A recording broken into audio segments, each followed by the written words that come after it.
dumako naman tayo kay VP Sara Duterte ulit. Mga bossing, o eto, no? Doon sa nangyari po na Pakinggan ho natin mga bossing ha. dapat talaga managot ang Pangulo ng Pilipinas. May sinasabi si Vice Presidente Inday Sara Duterte.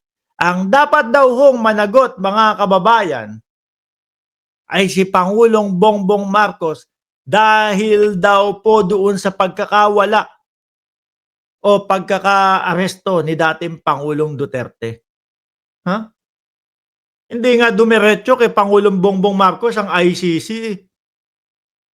Di ho ba? Nakipag-ugnayan ang ICC sa Interpol. Mga bossing. At ang Interpol po hindi pwedeng tanggihan ng Pilipinas. Dahil alam naman ho natin, kagaya niyan, malaki po ang naitutulong ng Interpol sa ating bayan. Kagaya na lang po yung pagkaka-aresto kay Alice Go. Di ba? Sila Inday Sara Duterte, pilit pong idinidiin si Pangulong Bongbong Marcos. Baka nga pag nalaman pa, eto ha, mga bossing, real talk tayo. Baka pag nalaman pa ng mamamayang Pilipino na si Pangulong Bongbong Marcos ang nagpa-aresto kay dating Pangulong Duterte, baka matuwa pa yan, Inday. Di ba? Kasi yung ating mga kapwa Pilipino, sabi nila, dapat pag-aarestuhin na yung mga yan eh. Ang gugulo lang sa Pilipinas eh. Magtatayo ng entablado kung ano-ano isisigaw, wala namang katotohanan. Di ba? Ako ho, mga bossing, kung malaman ko na si Pangulong Bongbong Marcos ang nanguna sa pagpapaaresto kay dating Pangulong Duterte, matutuwa pa ako. O ilan nung libo, ilang milyong Pilipino yung kagaya ko na pag nalaman nila na nanguna sa pagpapaaresto kay dating Pangulo, si Pangulong Bongbong Marcos, matutuwa, no?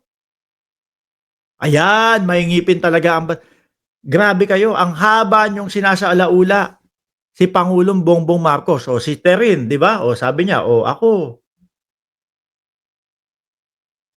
Yung inyong naratibo na ipinipilit nyo na si Pangulong Bongbong Marcos ang nagpa-aresto, no? Baka matuwa pa ang mamamayan dyan. Kasi ang tagal nyong magugulo. Tayo ng entablado. So, hinayupak. Sino ka? Ano yung pangalan mo? Shout out sa'yo. Ayman na lang tawag ko ha. Hindi ko pwede basahin yan eh. Di ba? Kasi madaming mga kababayan natin, masyado yung binabalasuba si Pangulong Bongbong Marcos. Tayo nga ho, naiinis na kay Pangulong Bongbong Marcos, mga bossing. Kasi po, sa sobrang pambabalasubas nila kay Pangulong Bongbong Marcos, yung ating presidente, hindi pumapalag, patuloy lang ho sa pagtatrabaho. Umabot na sa punto na sabi ng mamamayang Pilipino, ano ba, Bongbong? Pumalag ka na sa mga yan.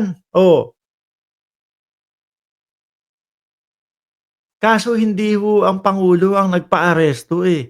ICC po, 2017 pa lang ho, may kaso na, ikinaso na, no, sa inyong tatay. Kaya lang, nung panahon ng kayo ho ay nanunungkulan o si dating Pangulo ang nanunungkulan, wala talagang mangyayari. Kaya natulog ng matagal. Di ba? Sabi ni Mit yan, sa totoo lang, sobrang bait ni PBBM. Wala siyang sinasabing masama, no? Kaya saludo ako kasi focus siya na maglingkod sa bayan. O sino ho dito, mga kababayan?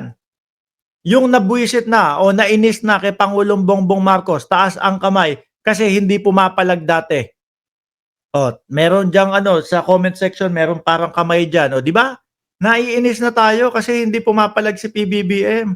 Kaya yung sinasabi nila na si Pangulong Bongbong Marcos ang nagpa-aresto, tingin ko matutuwa pa yung mamamayang Pilipino pag narinig yun.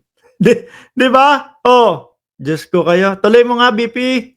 Ma'am, recently may mga napailan po ng reklamo si Senator Amy.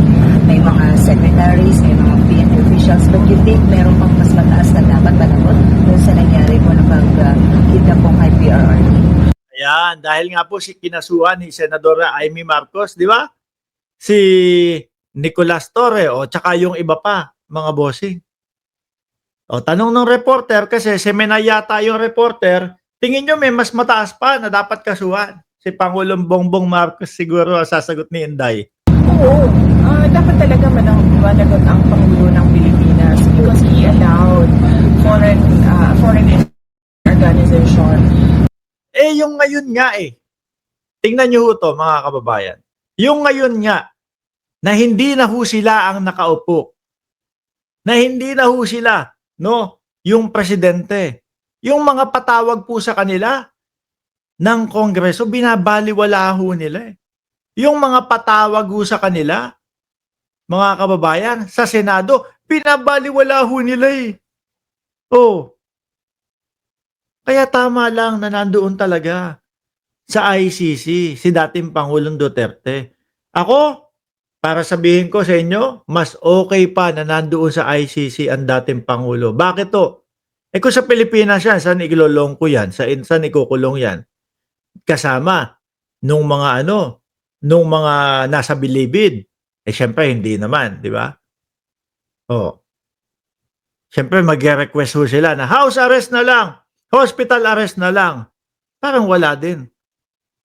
Kawawa din ho yung mga di umanong na biktima yung kanilang pamilya. Kasi ang matatanda, lalo na yung mga 80 anyos, eh gustong-gusto na nasa bahay lang sila. Magiging mas masarap ang buhay. Pero doon sa ICC, aircon, may TV, may kama, tulog lang daw sila ng tulog. Ayaw nyo pa nun? Eh ganyan lang ang gusto ng mga matatanda na pamumuhay ho. 'Di ba? Sabi ni Marus Vlog, pagtapos ng eleksyon, tutukan yan, patawag sa Kongreso. Uy, wag kang maingay dyan, wag mong ano yun, madidistract mo si Bato de la Rosa. No? Kapag kayong mga patawag-patawag na ganyan sa Kongreso, kinakabahan si de la Rosa eh. Oh, sabi ni Curious Observant, no? Ayaw ba nila ng due process? Ang gusto ba nila yung batas Duterte? Ang pagganahin sa kanila? San na kaya sila pupulutin nun? Baka timbuang na lang ng timbuang yun kung batas Duterte. Di po ba? Mga kababayan, ganun lang ho yun. Iwanan na natin si Vice Presidente kasi puro ganyan lang naman ang sasabihin yan.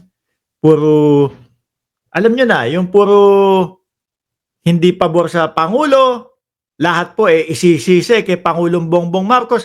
Pati nga ho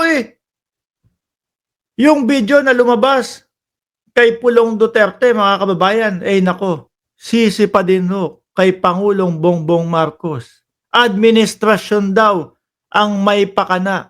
Oh, ano pa aasahan natin sa kanila? Di wala na ho, mga bossing, lahat katsakahan. Sabi ni Chi, one squad. Oh, hindi, totoo ho, mga bossing. Sinisisi ni Inday Sara Duterte, administrasyon.